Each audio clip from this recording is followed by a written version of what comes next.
ഉറങ്ങിക്കിടക്കുന്ന സിംഹത്തെ പോയി ചൊറിഞ്ഞാൽ എന്താകും അവസ്ഥ? അതാണ് ഇപ്പോൾ ലോകത്തിൽ നടക്കാൻ പോകുന്നത്.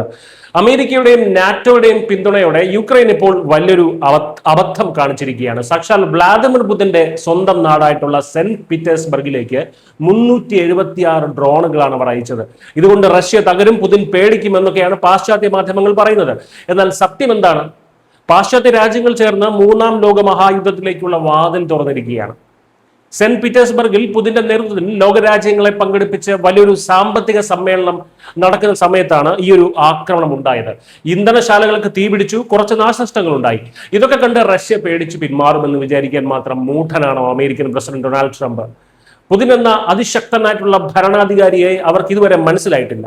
സ്വന്തം നാടിന് നേരെ ആക്രമണം ഉണ്ടായാൽ അവിടെ സമാധാനം പറഞ്ഞ് കോംപ്രമൈസ് ചെയ്യാൻ പോകുന്ന ആളല്ല പുതിൻ. റഷ്യയുടെ തിരിച്ചടി എത്രത്തോളം ഭീകരമായിരിക്കുമെന്ന് ലോകം കാണാൻ പോകുന്നതേ ഉള്ളൂ. ഇതിന്റെ കൂടെയാണ് ഉക്രൈൻ പ്രസിഡന്റ് സെലൻസ്കിയുടെ മറ്റൊരു കോമഡി.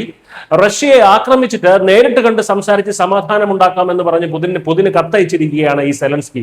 പോരാത്തതിന് പുതിന്റെ പ്രായത്തെയും ആ കത്തിൽ കളിയാക്കിയിട്ടുണ്ട്. ഈ വെട്ടിത്തത്തിന് പുതിൻ കൊടുത്ത മാസ് മറുപടി എന്താണ്? ചർച്ചയ്ക്ക് ഞാൻ വരുന്നില്ല, പ്രായമല്ല, ഭരണാധികാരിയുടെ കഴിവാണ് പ്രധാനം. അതെ, അമേരിക്കയുടെ താളത്തിന് തുള്ളുന്നവരുടെ മുന്നിൽ മുട്ടുമുടക്കുന്നവരല്ല യഥാർത്ഥ കരുത്തരെന്ന് പുതിൻ മുൻ TV കൊമേഡിയൻ കൂടിയായിട്ടുള്ള സെലൻസ്കിയോട് മുഖത്ത് നോക്കി പറഞ്ഞിരിക്കുകയാണ്. റഷ്യയിൽ ഇപ്പോൾ ഇന്ധനക്ഷാമമുണ്ടെന്നും സാധനങ്ങൾക്ക് വില കൂടിയെന്നും ജനങ്ങൾ ബുദ്ധിമുട്ടിലാണെന്നും ഒക്കെ പറഞ്ഞ് പാശ്ചാത്യർ വലിയ തോതിൽ വാർത്തകൾ കൊടുക്കുന്നുണ്ട്. എന്നാൽ ഒരു കാര്യം നമ്മൾ ഓർക്കണം, ഒരു വൻ ശക്തിയെ നാലുപാടിൽ നിന്നും വളഞ്ഞിട്ട് ആക്രമിച്ചാൽ, ഉപരോധങ്ങൾ ഏർപ്പെടുത്തി വീർപ്പ് മുട്ടിപ്പിച്ചാൽ അതൊന്നും അവർ തോറ്റു പിന്മാറില്ല, മറിച്ച് കൂടുതൽ അപകടകാരികളാകും. പ്രത്യേകിച്ച് റഷ്യയെ പോലെ പോരാട്ട വീര്യമുള്ള ഒരു സൂപ്പർ പവർ. അതൊരു ഡെഡ്ലി കോംബോ ആണ്. അമേരിക്കൻ ദേശീയതയേക്കാൾ ശക്തമായിട്ടുള്ള ഒരു ദേശീയ വികാരം റഷ്യയ്ക്കുണ്ട്.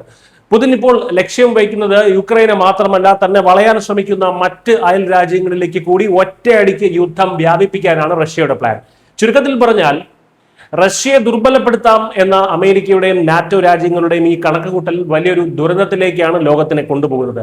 അതവർ ഇപ്പോഴും തിരിച്ചറിഞ്ഞിട്ടില്ല. റഷ്യ മറ്റ് രാജ്യങ്ങളിലേക്ക് കൂടി തിരിഞ്ഞാൽ പിന്നെ സംഭവിക്കുന്നത് ലോകത്തിന്റെ സർവനാശമായിരിക്കും, മൂന്നാം ലോക മഹായുദ്ധം. ഒരു വൻ ശക്തിയെ മൂലക്കിരുത്തി ശ്വാസം മുട്ടിച്ചാൽ അവരെന്ത് ചെയ്യുമെന്ന് അമേരിക്കൻ സഖ്യത്തിന് പുതിൻ കാണിച്ചു കൊടുക്കാൻ പോവുകയാണ്. പണി തുടങ്ങുന്നതേ ഉള്ളൂ. News desk camera.